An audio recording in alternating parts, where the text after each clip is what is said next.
Alerte value, attention, comme je vous dis, à tout moment je peux pronostiquer un match. Et oui, il va être dans seulement 5 heures, c'est prévu à 16 heures. Je vous en reparle après la vidéo, ce sera sur le tennis. J'ai une belle confiance, on va retrouver notre ami Bautista. Et on va faire un petit retour sur le match d'hier. J'ai tenté, voilà, je vous avais dit c'était très compliqué la Ligue Europa. Malheureusement, c'est pas passé. Et j'avais un paramètre et que en plus j'apprécie un commentaire d'un de mes abonnés qui m'avait dit attention, la composition on la connaît pas. Et oui, Arsenal a joué avec l'équipe B. Et dès qu'il y a eu un changement en seconde période, ils ont mis les titulaires. Bah voilà, 2 ou 3 titulaires qui ont fait la différence. Et dès qu'on Pépé en un quart d'heure, il a marqué 2 coups francs. Voilà, pour moi le pari aurait dû passer avec l'équipe type. Mais bon voilà, ils ont gagné, mais j'avais dit 2 buts d'écart. Bon voilà, donc c'est la série et ça arrêtait. Donc j'avais 13 paris consécutifs de bons. Mais voilà, comme je vous dis, moi l'essentiel c'est des analyses, c'est ça, c'est à vous de faire votre idée. Voilà, j'ai vu qu'il y en a qui ont fait des combinés. Attention les combinés, pas trop. C'est la vache à lait des bookmakers. Donc voilà, on va faire notre petite analyse. Voilà ce que j'adore ça. Alors, on va faire Opelka contre notre ami Bautista. Alors, pourquoi j'ai choisi ce match? Pour beaucoup de raisons. Et on va retrouver celle que j'avais pronostiquée, la pépite.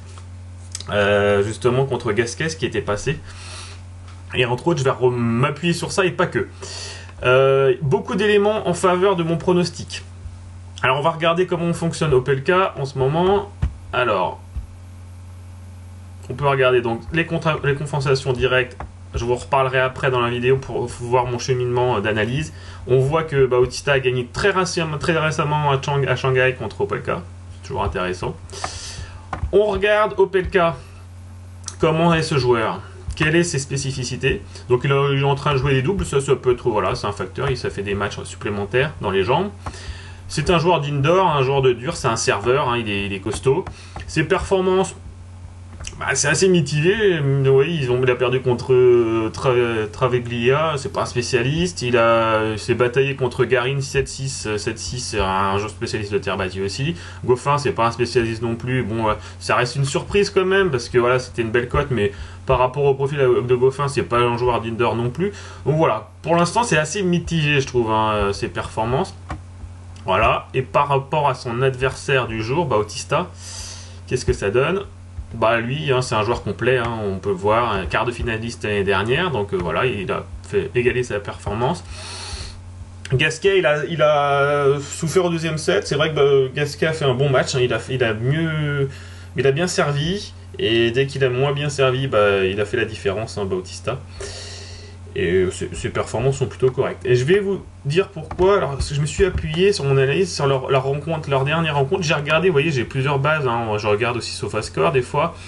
Et on voit qu'il a gagné le dernier match. On voit que les cotes sont à peu près similaires par rapport aux chances de gagner quand j'ai vu ça. Donc, hop. Qu'est-ce que ça donne? Le face-à-face. Et j'ai regardé l'intérieur. Bon, je ne vais pas vous rentrer trop dans le détail.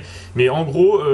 Opelka, il a eu zéro opportunité de prendre le jeu de Bautista, voire une fois, en regardant le détail. Et quand j'ai regardé aussi les détails des autres matchs, contre Goffin, c'est pareil. Et même, il est toujours borderline à gagner ces jeux. Il pourrait être, s'il y a un meilleur relanceur, ce qui Bautista, il relance plutôt bien, il est souvent en difficulté. Autre point important, et je vous en ai parlé, c'est ATP Finals. Donc Bautista doit absolument gagner ce match pour espérer être dans le top 8 pour le grand tournoi je crois que c'est le 10 novembre, bon, je ne sais plus ce que c'est marqué, peu importe. Le 10 et le 17 novembre, voilà. Et on voit qu'il se tire la bourre avec Baratini, vous voyez, lui il est en quart de finale, alors c'est peut-être aussi un match à voir. Moi j'ai pas trop, Roublev est tellement en forme que bon, j'ai pas prévu ce match là. Mais vous voyez, il peut gagner 90 points, lui il peut gagner 90 points, Baratini et Berrettini peuvent sûrement perdre contre Roublev, et il peut vraiment passer devant en gagnant contre Opelka. Donc c'est une belle opportunité de gagner la 8e place et de passer devant Berrettini. Voilà pour mon analyse. Ce que ça donne pour moi, victoire de Bautista. Je trouve que la cote est vraiment sympa à 1,50. Donc voilà, pour moi il gagne 8 fois sur 10, donc c'est très value. Si vous n'avez pas vu la vidéo que j'ai proposée pour ce soir aussi en football, n'hésitez pas, je vous le mets tout de suite en fin de vidéo. N'hésitez pas à liker, abonnez-vous. Voilà, à bientôt les amis.